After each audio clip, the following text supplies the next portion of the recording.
महाराष्ट्रातल्या महायुती सरकारमधील 5 मंत्री हे रमी डान्सबार, हनी ट्रॅप, पैशांची बॅग आणि अघोरी पूजा यामुळे चर्चेमध्ये आहेत.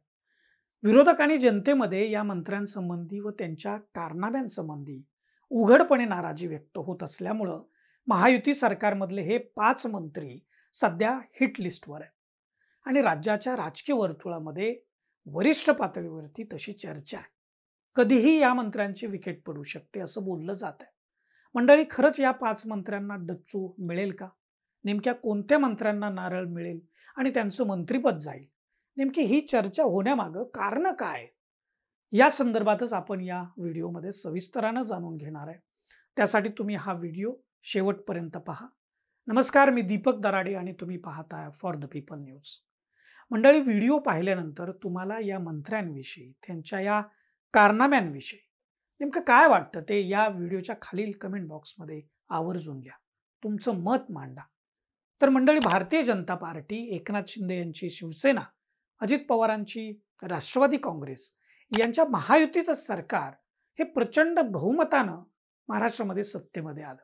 विधानसभेतल्या 288 जागांपैकी तब्बल 232 जागा महायुतीच्या निवडून आल्या आणि प्रचंड बहुमतानं महायुतीचं सरकार राज्याच्या सत्तेमध्ये विराजमान झालं.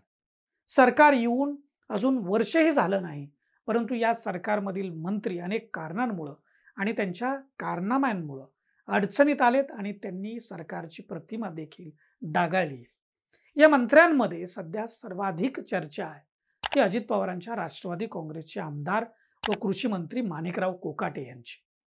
नुकत्याच संपलेल्या राज्याच्या पावसाळी अधिवेशनात कृषी मंत्री असलेले माणिकराव कोकाटे हे सभागृह सुरू असताना मोबाईलवर रमी खेळताना त्याचा जो व्हिडिओ करण्यात आला आणि तो व्हिडिओ व्हायरल झाला. त्यामुळे कोकाटेंवर टीकेची झोड उठली. आधीच शेतकऱ्यांविषयी आक्षेपार्ह विधान केल्यामुळे कृषी मंत्री कोकाटे 3 ते 4 वेळा अडचणीत आले होते.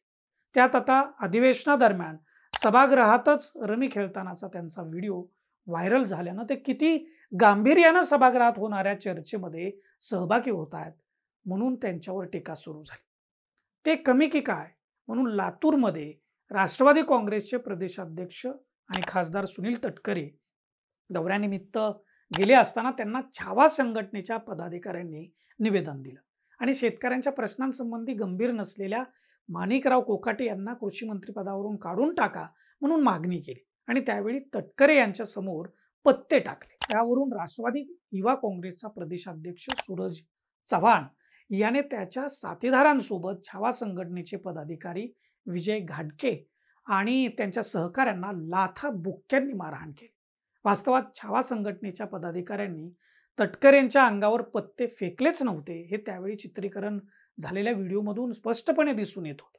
परंतु सूरज चव्हाण याने पत्ते अंगावर फेकले आणि असंसदीय शब्दांचा वापर करून घोषणा केल्याचा आरोप छावा संघटनेच्या पदाधिकाऱ्यांवर करून त्यांना ही जीवघेणी मारहाण केली. रमी खेळण्याच्या प्रकरणानं राष्ट्रवादीच्या माणिकराव कोकाटेंना घेरलं असतानाच हनी ट्रॅपचं भूत भारतीय जनता पार्टीचे संकटमोचक म्हणून ओळख असलेल्या मंत्री गिरीश महाजन यांच्या मानगुटीवर बसलाय. शिवसेना उद्धव बाळासाहेब ठाकरे पक्षाचे खासदार संजय राऊत यांनी तर या प्रकरणाची थेट चौकशी करा अशी मागणी केलेली आहे.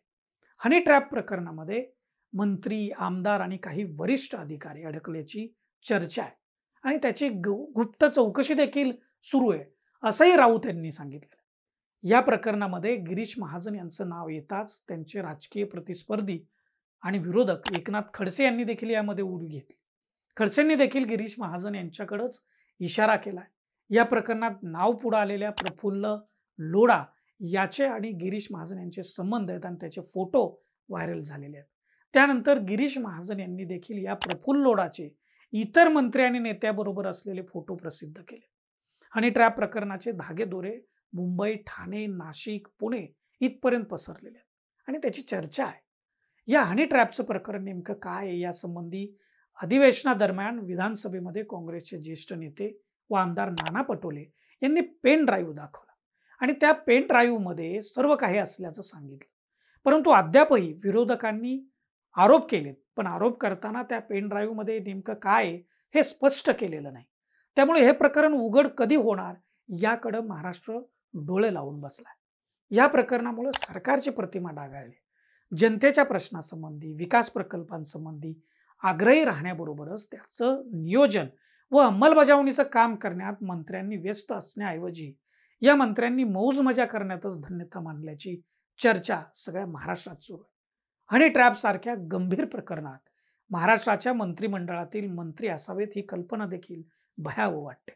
या पुढचं प्रकरण सध्या चर्चेत आलंय आणि ते म्हणजे मंत्रिमंडळातील एकनाथ शिंदे यांच्या शिवसेनेचे आमदार आणि गृहराज्यमंत्री योगेश कदम यांचं।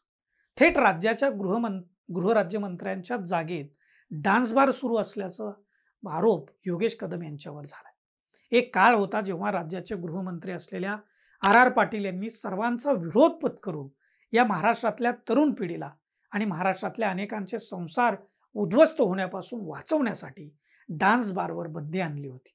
ते एक गृहमंत्री होते आणि आताचे हे एक गृहराज्यमंत्री आहेत की ज्यांच्या जागेतच पोलिसांच्या वरदहस्ताने डान्स बार सुरू असल्याचे आरोप झालेले आहेत। या अगोदर शिंदेच्या शिवसेनेचे मंत्री छत्रपती संभाजीनगर मधले आमदार संजय शिरसाट यांच्या घरी बेडरूम मध्ये पैसे ठेवलेली बॅग दिसणारा एक व्हिडिओ व्हायरल झाला होता। त्यावरूनही मंत्र्याच्या घरात पैसे भरलेल्या बॅगा कशा काय आणि त्या कुठून आल्या म्हणून जोरदार टीका झाली। शिवसेनेचेच दुसरे एक मंत्री भरत गोगावले हे देखील त्यांच्या घरामध्ये अघोरी पूजा केल्याच्या कारणावरून टीकेचे धनी झाले। त्यावरून त्यांच्यावर आरोप झाले। महाराष्ट्रानं अंधश्रद्धा निर्मूलनाचा कायदा केलाय। ज्या विधिमंडळानं हा कायदा केला त्याचाच एक सदस्य आमदार आणि राज्याचे मंत्री घरात अघोरी पूजा करतात हे महाराष्ट्राच्या पचनी पडलं नाही।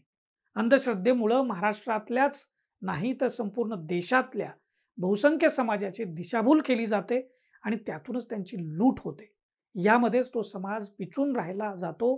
त्यामुळे या अंधश्रद्धेतून या बहुसंख्य समाजाला बाहेर काढण्यासाठी या अघोरी प्रथांना अटकाव बसावा, त्यांना चाप बसावा म्हणून पुरोगामी महाराष्ट्रानं अंधश्रद्धा निर्मूलनाचा कायदा हा 2013 मध्ये संमत केला। मात्र राज्याचे मंत्री जर उघडपणे अशा अघोरी पूजा त्यांच्या घरी करायला लागले तर जनतेनं आदर्श कुणाचा घ्यायचा असा प्रश्न पडतो। ही सगळी प्रकरणं बघितली ऐकली की महाराष्ट्रात सत्तेत आलेल्या महायुती सरकारमधील मंत्र्यांना नेमकं झालंय तरी काय असा प्रश्न पडतो। महायुतीला प्रचंड विजय मिळाला, परंतु विजय पचवणं ही गोष्ट अवघड असते। सत्तेत आल्यानंतर सत्तेची हवा डोक्यात जाऊ नये म्हणून काळजी घ्यायची असते, सत्तेची मस्ती अंगात भिनू द्यायची नसते। परंतु इथं तर उलटच घडत आहे। सत्तेची हवा अनेकांच्या डोक्यात गेली आहे आणि मस्ती देखील आली आहे। त्याचीच प्रचिती सध्या येते। शेतकऱ्यांच्या सोयाबीनला भाव मिळत नाही, दुधाचे दर परवडे नाहीत, युरियासह इतर खतं जी शेतकऱ्यांना परवडत नाही आहेत, ऊसाची रखडलेली बिलं अनेक साखर कारखाने देत नाही आहेत, सरकारी दवाखान्यात उपचार मिळत नाही आहेत, सरकारी शाळा उघड्या पडलेल्या आहेत, रस्ते बांधले की त्यावर खड्डे पडतात, पूल बांधला की तो पडतोय, कामं करूनही कंत्राटदारांना त्यांची बिलं मिळत नाहीत आणि म्हणून आत्महत्या करावी लागते। अशी स्थिती एकीकडे असताना दुसरीकडे महायुती सरकारमधले मंत्री मात्र मस्तवालपणे वागतायत, जगतायत। एकही आठवडा असा जात नाही की महायुतीचा मंत्री त्याच्या कारभारामुळे आणि या कारनाम्यांमुळे चर्चेत येत नाही। या बेलगाम झालेल्या मंत्र्यांमुळे सरकारवर विरोधकांची आणि जनतेतूनही मोठी टीका होते। परिणामी सरकारची जनमानसातली प्रतिमा ही डागाळली जाते। नाकापेक्षा मोती जड झाल्याची भावना सरकारमधल्या वरिष्ठांची आता होऊ लागली आहे। त्यामुळे नजीकच्या काळात या मंत्र्यांना डच्चू मिळणार अशी चर्चा ही राज्याच्या राजकीय वर्तुळात वरिष्ठ स्तरावर सुरू आहे। आता खरंच त्यांना डच्चू देणार का, केवळ कारवाईचा फार्स होणार, हे येणाऱ्या काही दिवसातच आपल्याला स्पष्ट होईल। तुम्हाला या मंत्र्यांविषयी त्यांच्या कारनाम्यांविषयी काय वाटतं ते व्हिडिओच्या खालील कमेंट बॉक्समध्ये जरूर लिहा आणि फॉर द पीपल न्यूज चॅनलला आपण सबस्क्राईब करा, लाईक आणि फॉलो करा। धन्यवाद।